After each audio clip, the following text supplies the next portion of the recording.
Welcome to the channel. Thanks for stopping by. I hope you enjoyed the video. Let's get right to it. And good morning. We're back on Project Going for Broke. It is Creation Station Day. Today we're going to be making a mud flap assembly that is a Hitch style. I looked up the prices for these things. Even for a Chinese one, straight off the boat from the motherland. 185 bucks, almost 200. And I thought, now I've already built one of these before out of aluminum and some mud flaps that I purchased that were supposed to be for a large dually pickup truck or a like a cement truck, that type of a vehicle. And this time I said, no, I think I could get by even more reasonably. The last one was an aluminum bar. Kind of wished I would have stuck with that, but I didn't. So I've already drilled this out and moved it forward slightly to give more room. You'll see that it sticks a little bit out further, but about an inch and a half further, because otherwise there would be no room to fit the bar. So I just went to my regular Menards. You would probably, if you don't have a Menards, it would be like a Home Depot, Lowe's, something like that. And ended up getting a 72-inch, so a 6-foot piece of mild weldable steel from their fabrication area there. And then I bought one of these. I actually bought two of them, a longer one and a shorter one. The short one works fine, so the big one can go back.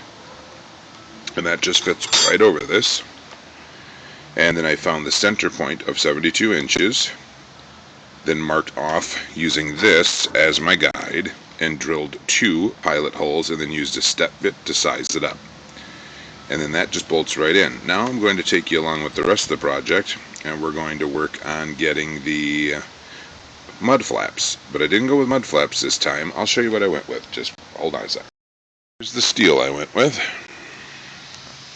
So it will need to be painted at the end. I'm now going to mark off for the mud flaps, starting from one end and from the other. Sorry about the fast motion.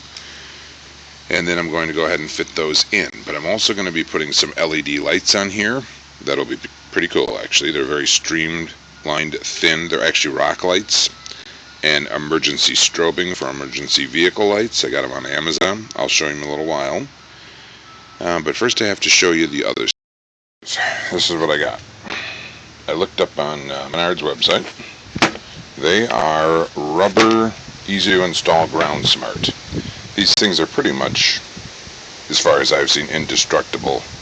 I've mowed and have these on the ground, and they've never been sucked up or cut. They just kind of fall back down. They're very flexible and pliable, long-lasting and durable. They will not freeze or crack, and they're 100% recyclable material. So before I get too carried away here, I'm now working on drilling the holes that are going to hold those makeshift mud flaps. I used a large angle. I used a small one right next to it, a tape measure, and then these 3 clamps to help hold the tape measure and the angle in place. And I used opposing colors. I have a silver, a black, and I guess bronze gold.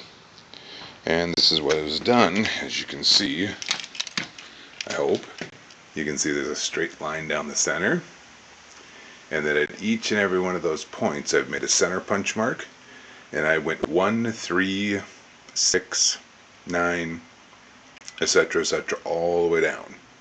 I left a 1-inch spacing on each of the ends. Here we go, folks.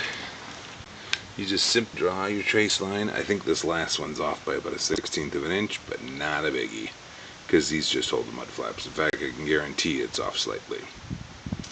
Not going to cry about it. And so I'm just going to put those like that on the other side, and then that'll give me what I want from my mud flaps. Be back in a bit. So here we go. Here's some more drilled on the opposite side, equal spacing. It may be off a 1/16 of an inch here and there, but you know, this is a mud flap. This is not precision manufacturing. I'm going to place our mud flap in, and then we're going to mark it and clamp it and drill it. I'll show you that in a minute. Okay, just like this. We're just going to put them on there. I actually got these in the lawn and garden section at the Menards. And we're just going to do this and I'll put my finger behind here with a board to help hold it securely, and that's about it. And those are going to put the bolts right through them neat and clean. While I was at the hardware store, I got these, just split lock washers, cheapy ones. Trust me, by the way, nothing's cheap anymore when you go to Menards or Depot or any of them. Yeah, to build this thing is going to be about 65 bucks with paint, over 70. I also picked up these 1/4 by 1 inch. They're a larger fender washer style. I picked up this machine screws. No, none of these are plated. It's just too costly now to get plated. When I was at the market, it was so ridiculous. So none of them are plated. So, well, whatever. Okay. Here it is on one end done. And it's pretty much a point and click affair, folks. As you can see what I'm doing right here.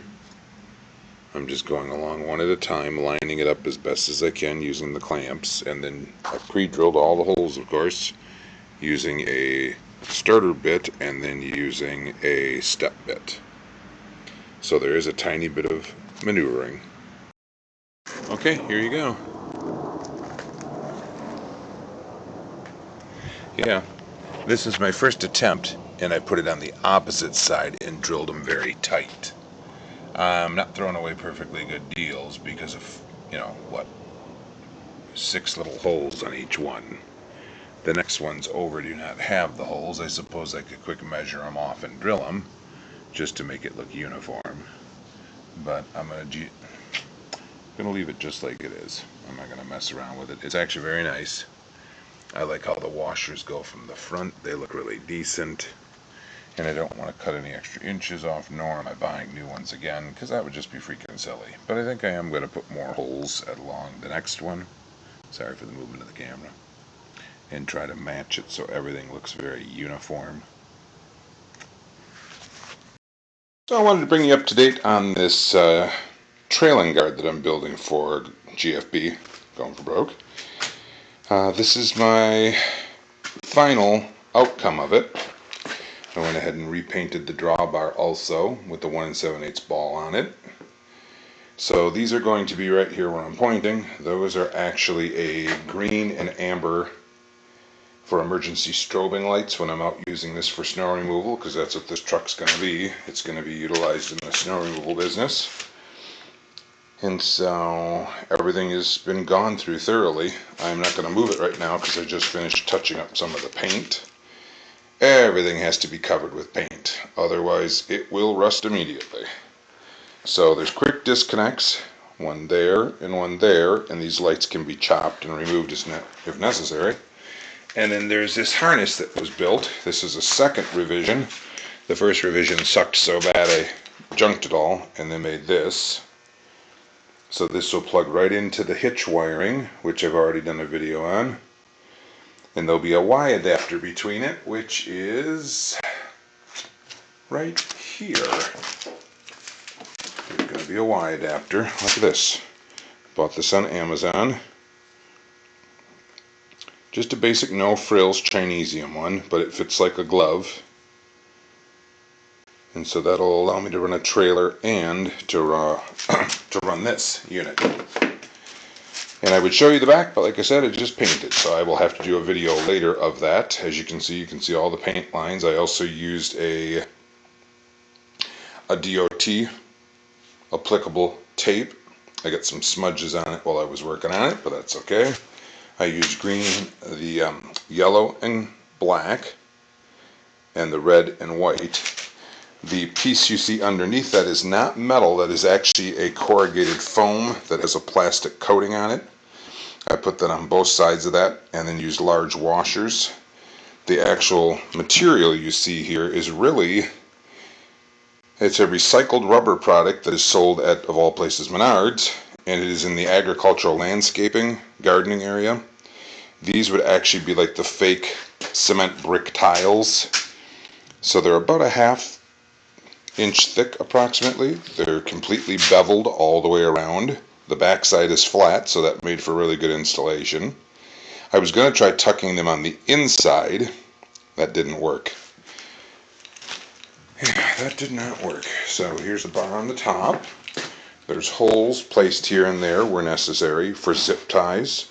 These holes in the point where I'm pointing right here will be, you can barely see them probably. There's 2 holes there that'll mount a U-bolt with large washers and double locking nuts with lock washer. And I will show you this when it's all completely installed. The harness will be zip tied to it. The Y adapter will be installed also. The only thing I did not paint was the hitch pin itself. And I will show you the hitch pin that I came up with. I just utilized a cheap Dollar Tree type lock. It's just a basic standard thin lock instead of utilizing what I've always done, which is to go out and buy those fancy ones. Again, I watched videos on YouTube and saw how quickly people can snap those, so I've decided to go a totally different route with this. I'll be back. And hello, we're back on Project Going for Broke. I promised I would show you the back flap. Here it is, in all its final finished, I guess, glory. Also bought a brand new rack for the back of the truck. So I guess I'm happy with it. There might have been a couple things I would have done differently, but not much. I think I would have skipped the red and white tape on the edges right there on that mat, and I probably would have put black and yellow across the whole thing. It would have looked better. So, but the red and white may end up saving my life, so who knows. So these lights are into my trailer wiring for the trailer hitch. And then these little lights in the middle are little white LED rock lights. So just little tiny things, and they give just enough of a little halo underneath the rack to see what you're doing. I have yet to even physically use this. This was just built, painted, and as you can see, all the hardware is painted black to match the... But Blue Balls, the Jeep XJ, it's 2001, also has one, and I really liked it, so I went ahead and did this one. As you can see, those LEDs are pretty piercing. I love them.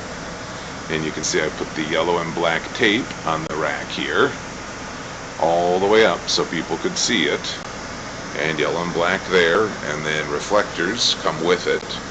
And then I also put a strip of yellow and black up top, as you can see, and then on the other side there's also yellow and black. So hopefully no one will end up sideswiping or hitting or T-boning or anything while I'm out. I've never taken this truck yet for plowing. This is what it was designed to start doing, was to carry snowblowers. And slowly but surely it's getting there. I've still got some more work to do.